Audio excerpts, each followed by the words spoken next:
What's going on, Birdland? Stephen Heckman here for the Final Strike podcast, and we're coming to you today with our special guest, Zachary Bucklew from the Baltimore Orioles. But real quick, before we get things started, I wanted to give you a quick update on a couple players. Keegan Akin is supposed to be making a started his rehab assignment, and actually should be pitching relatively soon in AAA. You have Ryan Mountcastle, who actually should be making his rehab start. Adley Rushman had a rehab start tonight.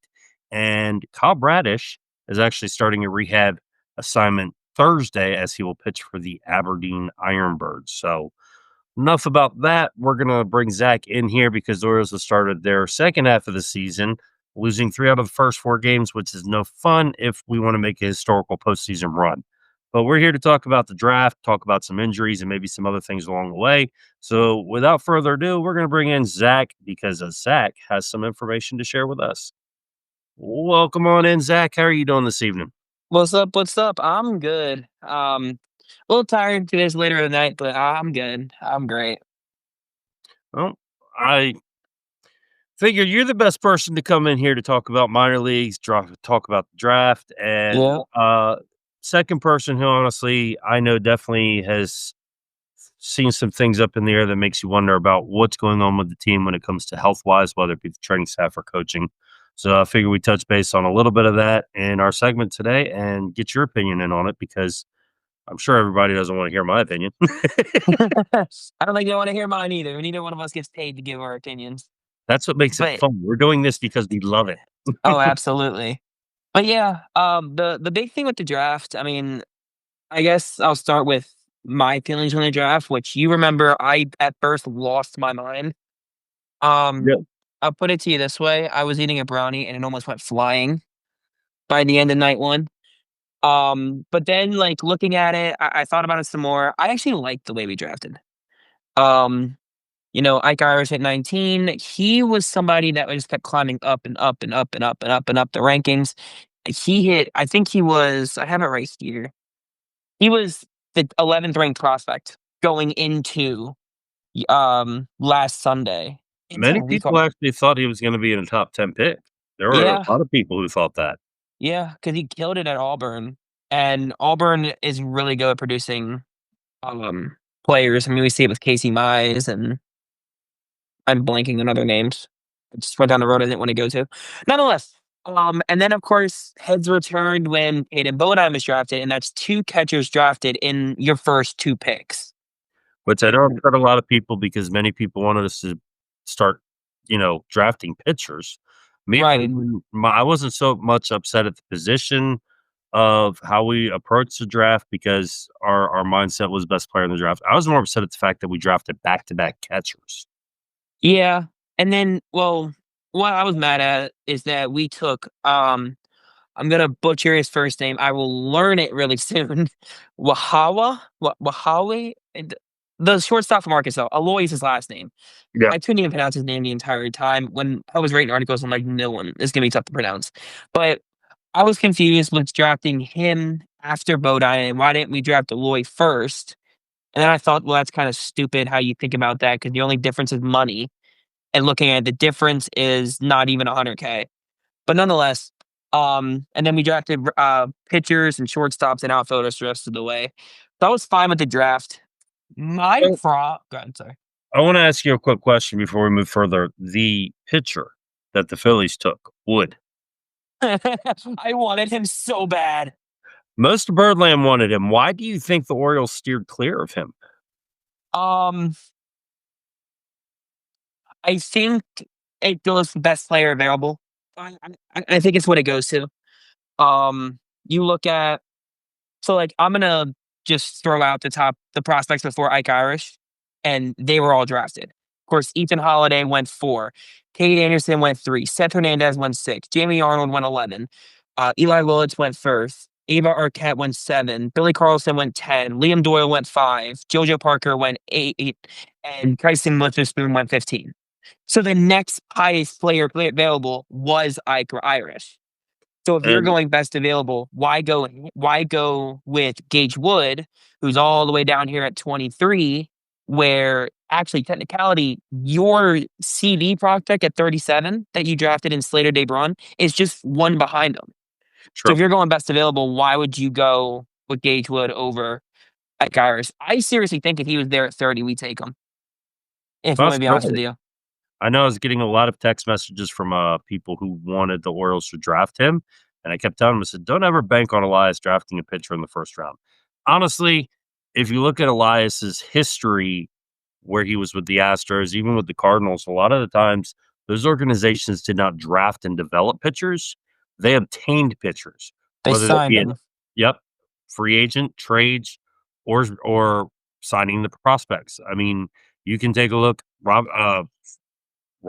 Yennier Cano is a guy who was basically on his way out of the league, and we traded for him, groomed him, fixed him up, brought him back. Same with Felix Bautista. He was cut from the Marlins, and look where he is now. He's considered one of the best closers in baseball. before So he fell apart. CNL Perez was the same way. exactly, I don't know what happened to CNL, but well, that's a different topic for another day. A lot of pundits said the Orioles had one of the best draft classes. Now, the good thing about this draft is this was a draft from top to bottom that had so much depth in it. It was very easily any player could have gone in the first round as well as in the third round, fifth round, etc. hmm Do you think the Orioles' value overall on the draft was top five?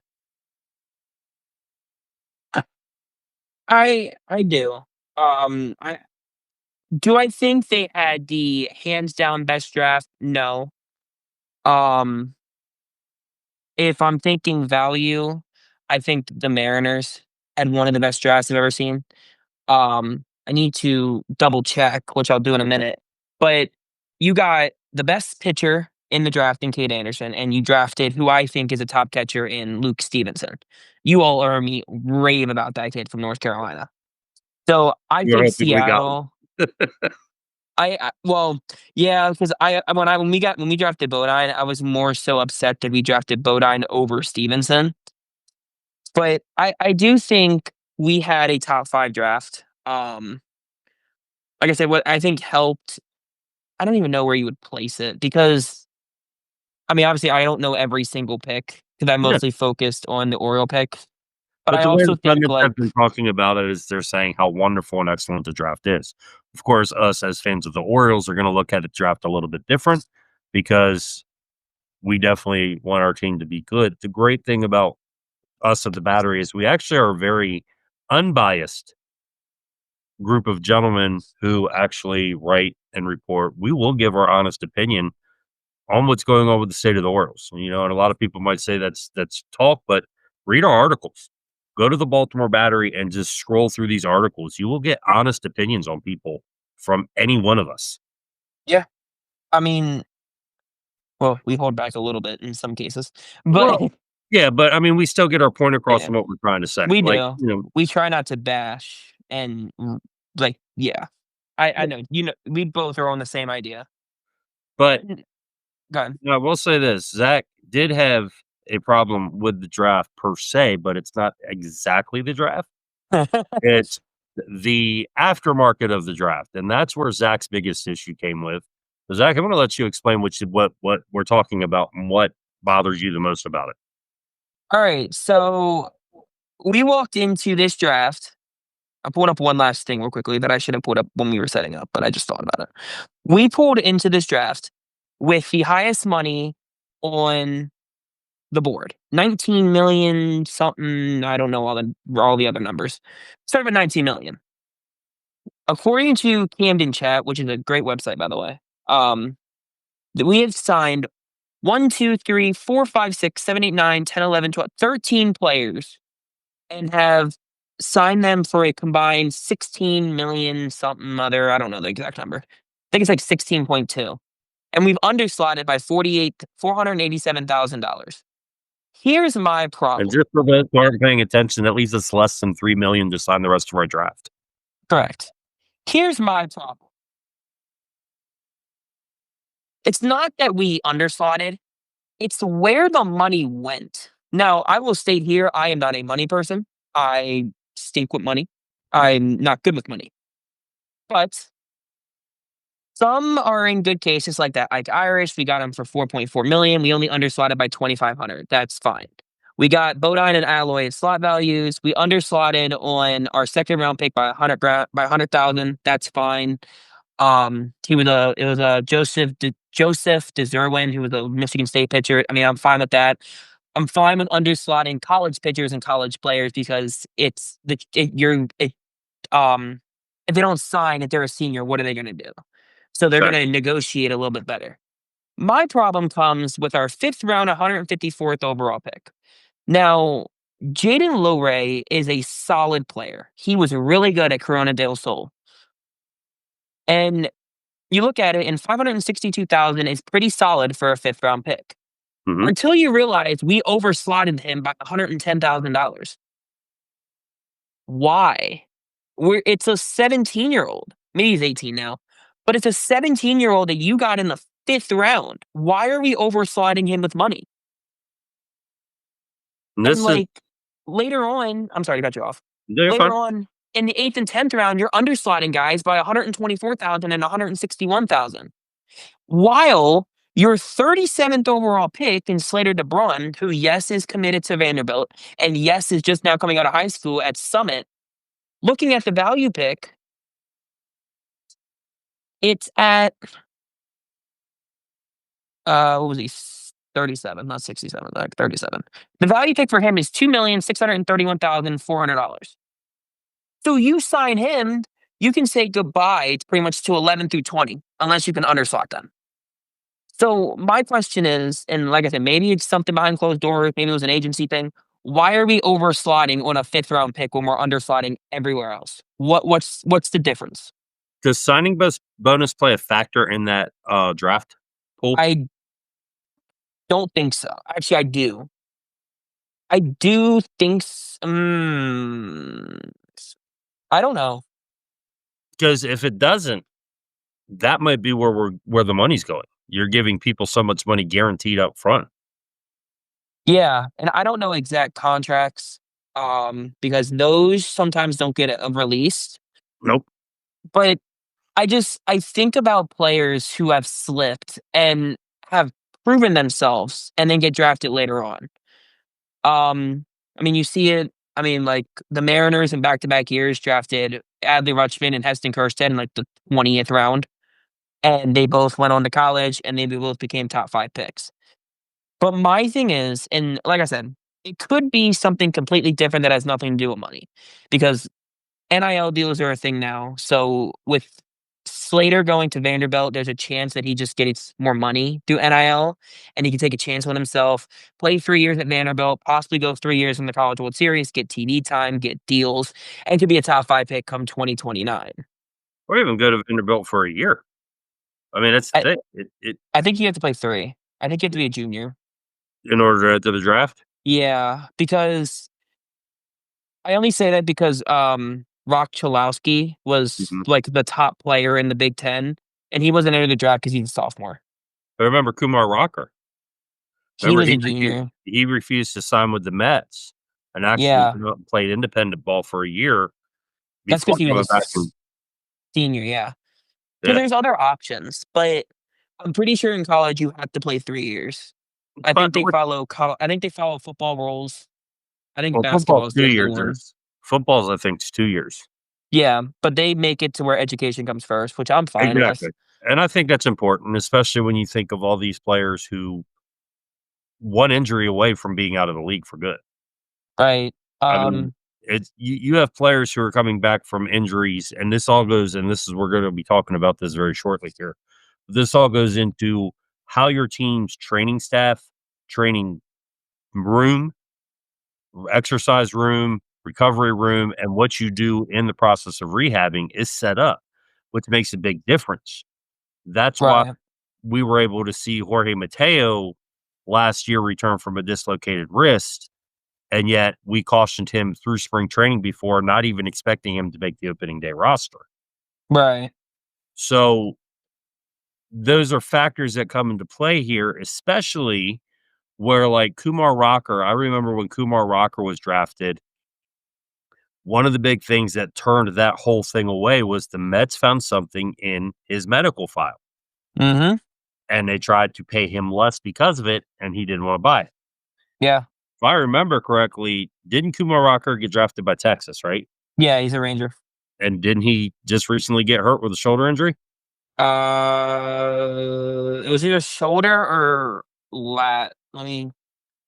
Which I lat, remember if anybody seeing. if anybody's unfamiliar, your lat literally runs right under your arm down the side of your pec. So, Okay, so no, he's playing. Let's start okay, there he is playing. So he's come back recently. because yeah, let me. This is. I saw he's playing from an article. Okay. Um, Well, he played 2 days ago and went 6 1/3. So whatever it was, he's back. yeah. I But one do of the big remember there things, was an injury. You're right. There yep, was an injury. there was an injury that kept him from progressing and moving forward. He's 25 now. He's actually gonna be 26 this year. And He when was activated June 4th, yeah, but it that's doesn't exactly right. say April 24th, right shoulder impingement, and he was out for a month. So, and if I remember correctly, I could be wrong, but let me uh, When we talk about guys taking a chance on him, Mark Appel, Brady Aiken, 2 first yeah, round picks they didn't sign, and neither one turned out. Brady Aiken was something else though, but yeah. Well, and then you get players like Stephen Drew, or no, I'm sorry, JD Drew, who gets drafted and doesn't want to play for the Phillies, sits out, comes back a year later, gets drafted, I think, by the Cardinals or the Red Sox. What is one of the two? I know he played for I both of know them. him as a Red Sox. Yeah, but he played for both of them, if I remember correctly. Either I think way, he you're comes right. back. He has a doesn't have an excellent career, has a good career, not an excellent career, not what the hype was. Like, he came out of school with the hype that was surrounding Bryce Harper when Bryce Harper was drafted. Mhm.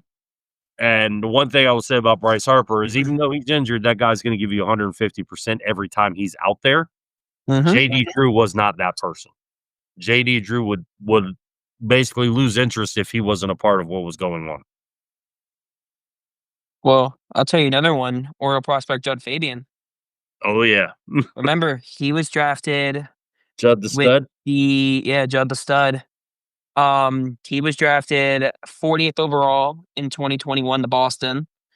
They couldn't come to a deal, so he never signed. Went back to Florida, played decent, and that's a part where it hurt him because he actually dropped 27 spots. He went from 44 to 60 or 40 overall to 40th to 67th and signed for $1 million. Now, I will say with Judd Fabian, he did set records at Florida. First Yep. player to ever have back-to-back 20-plus home run seasons. He did develop some power that he did not have in the beginning when he Yep. was quickly drafted by Boston. So, in a sense, it did hurt him overall money-wise, but in a sense, it might help his career in the long run because he's actually, if I'm correct, isn't he a top 10 prospect for us? Nope. Top 15? Nope. Oh, he's dropped.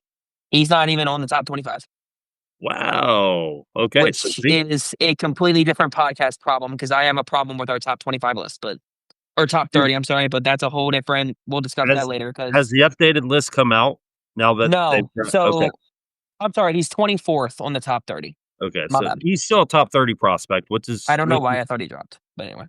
no, I honestly thought he was higher, so I haven't looked at the top 30 prospect list for most of the season unless I needed to, but Right. we're probably gonna come back and touch base on all this again once the new top 30 list is revealed, because now that you have Probably when's next the international week. draft? Um, International is January. Okay, so, yeah, it'll probably be in the next week or 2 that the Yeah, top 30 is because updated. bonuses have to be signed by Monday at 5, and Okay, then pipeline needs time to get things situated, so I would guess by early August, yep, or maybe even mid-August, and then that would be the final one until next March, yep.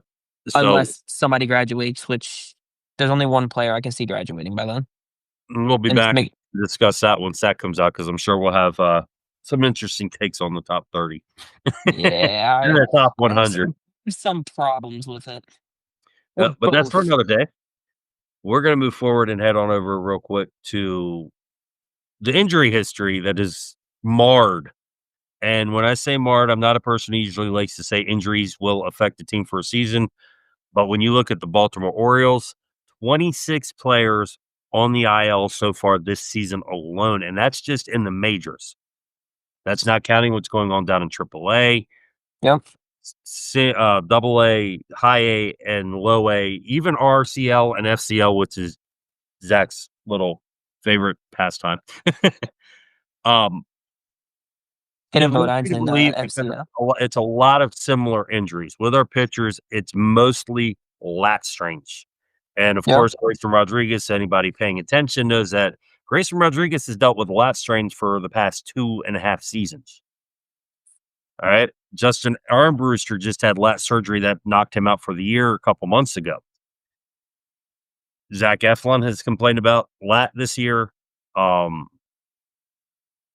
I'm trying to think. There was another one that went on with a lat strain for a short period of time and then came back. Wasn't Akin's was It might Akin's lat or was his shoulder? Aiken's is lat. Aiken is lat. So, and then the other one is shoulder fatigue. On the offensive side, it's been hamstrings and oblique, which has Right. led me to raise questions as to is our training staff rushing players back before they're ready, which is causing them to get injured worse? Or is it front office? Is it ownership? Is it coaching that is having a hand with these players coming back and getting injured because of the way they're playing? I think it's a mixture of both. I'm trying to see. All right, 16 pitchers are out for the season in the minor leagues. That's what I was sitting here counting. 16. 16 pitchers are either on the 60 AIL or full season. Now, do I know exactly what the injuries are? No, because you can't, it doesn't tell you in the minor league stuff what the injuries are. But I do know, like, we know about Armbruster. I do know, I believe Teddy Sharkey's is Tommy John and a bunch of others. But when it comes to what you were saying about what's causing it, my problem isn't the injuries because injuries are going to happen. If you Exactly. can go through an entire season and not have the slightest of injuries, then good for you. Because with the way baseball is nowadays, that either means A, you don't play, or B, you're just, you know what I mean? You're built of stone. Um, my problem is it's the same injuries. Like Yes. you said, the lat, the shoulder, the elbow, the hamstring, The the oblique. oblique, I'll even say the entire leg because of Van Sunnycutt has a sprained ankle or Well, then sprained you have ankle, whatever it is. Gary Sanchez has a sprained PCL.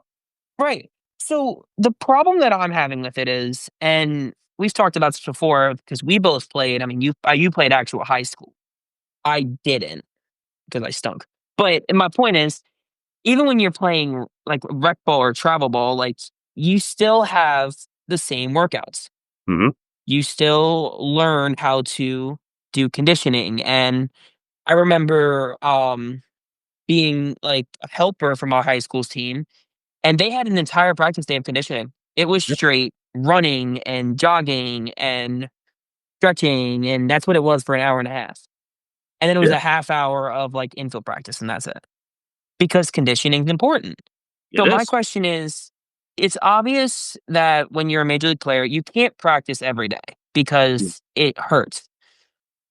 So is it the fact that people are practicing too much? Are they doing too many bullpen sessions? Or is it, are they not doing enough and the training staff is not worried about practicing? Or is it that it's just all a coincidence? Or is it players are playing hurt because of fear of losing their spot to one of these prospects that are coming up?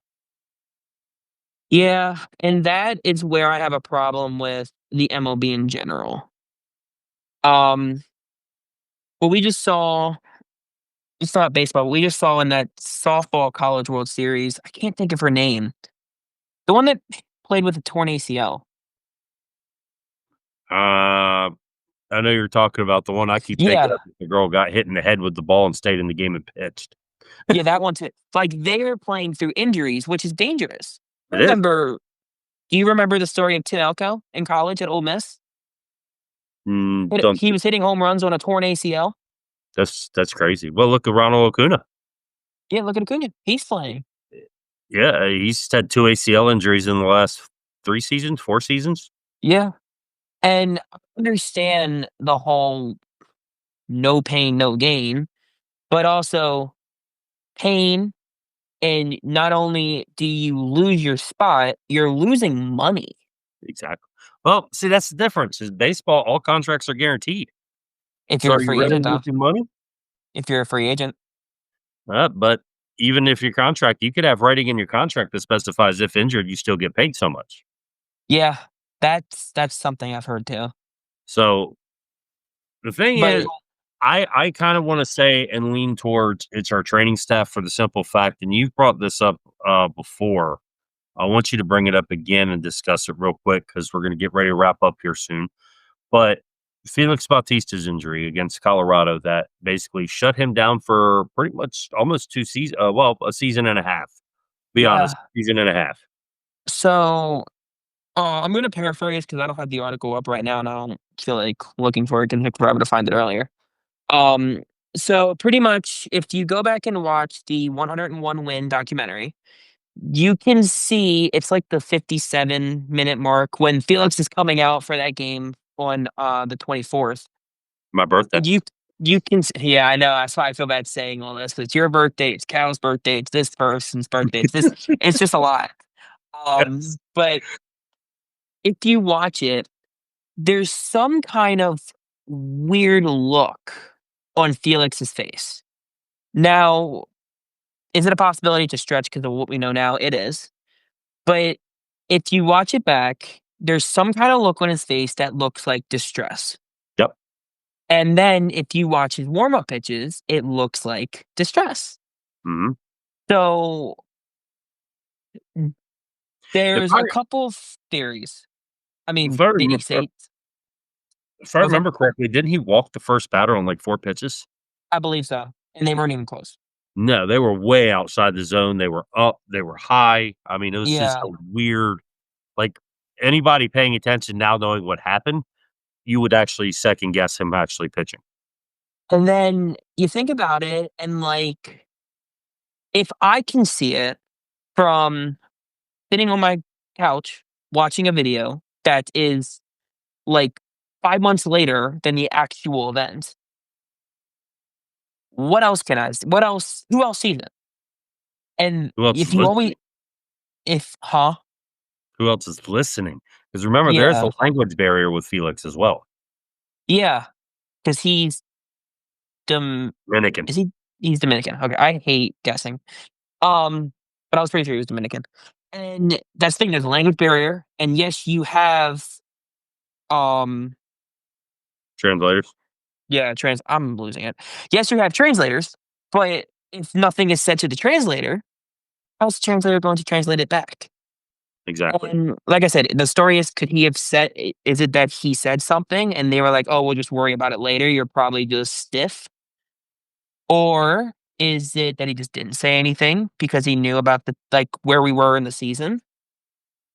Um, and how he was, and he was actually like he was up for Cy Young, and because he got hurt in 2023, so he was Yep. up for Cy Young. He was the best closer in baseball. He was everything in the Orioles bullpen. He was a part of the three-headed monster, as we called him, when CNO popped off and Yanir popped off and Felix was popping off. Or is it that nobody noticed it? And then if you notice, there is no when Felix is like doing this. It's they just come out. Exactly. So And I don't that's the know. question here. Is our training staff missing something? Are the coaches missing something? You can honestly say, is the front office missing something? But the front office is not at a level where they can see certain things. Just Right. like we're watching the game, honestly, when he got hurt, I thought it was his leg because when he landed, his leg kind of went weird. I thought he twisted his knee Yeah, that's what I thought, or I because thought that's his what we were ACL talking went. about. We were Yep, talking and about it. I was then like, it's his knee. And then we got the news the next day and it was like, wait a minute. yeah, it didn't. But then when you see the video of him actually, the way he just hung his arm, it's like, yeah, it's definitely his arm. So, Yeah. but Well, Birdland, I want to know your thoughts on this. Do you think it's the training staff? And honestly, if you really read the article that was just put out the other day, one of the question at the Battery midseason Q&A, one of the questions was actually, could it be the coaching or the training staff? Philosophy and, what is required to help a team proceed. I'd like to know what your thoughts are on this. Is the training staff missing something? Is this something that the coaching is missing? Is it something the front office is overlooking or encouraging players to come back earlier? Or is it the players possibly scared that they're going to lose money because they're not going to be on the team and go somewhere else or lose their job to a prospect? So let us know in Yeah. the comments below because that's something that, with a team that leads the majors and lost time with injuries like the Baltimore Orioles, it affects the season the way it is, and that's one reason why the season is where we are at. We have had currently, I think Zach said it was 6 starting pitchers who are on the IL. We could actually feel an entire baseball team on the IL based off what we have just at the major league level. 26 players is a major league roster. Yeah. So, let us know what you think. And, let us know what you think of the draft as well. We'll probably be back, like I said, to do this again when we get the new top 30 list out, because I know there's going to be some questions and I know Zach's going to have some great insight on this. Oh, that one might be Especially, a longer episode because especially the top 100. the top 100, I don't have any issues with because I don't pay attention. The top 30, oh, it irks me where some people are. And it irks me the reasoning. Yeah, sometimes the reasoning doesn't make sense. So you can't That just put one a might player be a there longer because of his episode. name. We Can't might put a have to do player a there just because two-parter. of his name. We might have to do a two-parter for that one. We possibly might. But I want to make sure everybody knows BaltimoreBattery.com is where you go to find articles written by Zach, myself, Justin, Matt, Nick, Jared, everybody else. Am I forgetting somebody? RJ, RJ. Yes. I haven't talked to RJ in a few days, so it's his fault. darn Cowboys fan. I know, right? Redskin fan here. Oh, I'm sorry. Commanders fans here. Nah, you're right first time. But anyway, head over to BaltimoreBattery.com, check it out, see some articles that we've written. Zach just actually had an article come out as well, um, reviewing our draft, going over the draft and also the top prospects of the halfway mark. That's something that you definitely want to jump into. Um, you can find me at SRJ Heckman on pretty much any social media platform and the Final Strike at the Final Strike _ on X. So you can look that up in the Baltimore Batteries on X and TikTok at the Be More Battery. Zach, let us know your social handles so we can find you as well, please. You can find me on Twitter at ZachTech8211. I also have a TikTok. It's not really used, but if I'm thinking about getting back into it with the season coming to an end, and yeah, over there you can see a bunch of stupid tweets and complaining about the Orioles playing because that's all it's been. Yeah, that seems to be all Birdland has to say right now because there isn't much positive going on this year. We have a lot of problems that stem from a lot of different things. But Yep. hopefully, we end the season on a high note. We're getting ready to get a plethora of players back from the IL. Even if we don't make the postseason, if we can end the season strong, it gives us hope going into next year and shows what the team's capable of. We have not had our full major league roster together yet this season once. So that That says is something a lot. sad. Ramon Laureano for MVP, by the way. Yeah, MVO.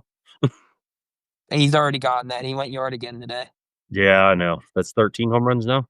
We better 12. pick an option. I hope we do not trade him, but Yeah. that's neither here nor Oh, it there. is 13. You're right. Yep. Mm. So, Birdland, until next time, please keep that beer cold. Go ahead and have a wonderful evening. And until next time, peace out. Zach, you got any closing things to say? Appreciate y'all. Always fun coming on here. I know prospects aren't the most greatest thing to talk about and the most fun, but it also is going to be big for the future. Knowing names ahead of time is going to be great for the future, and especially with how this team is looking like it's going to be going to a rebuild soon. I know prospects aren't the give all be all, but it's always great to learn about them. So it's always great coming on here and educating. I'm going to agree to disagree on you. I don't think we're going to a rebuild yet. You know what I mean? You never know what this. Did he just? Yeah. Did I just? Nope, I Not didn't. you, not you. The Orioles game. All right, Birdland. We Peace stink. out. See y'all next time. Peace. I think we are good.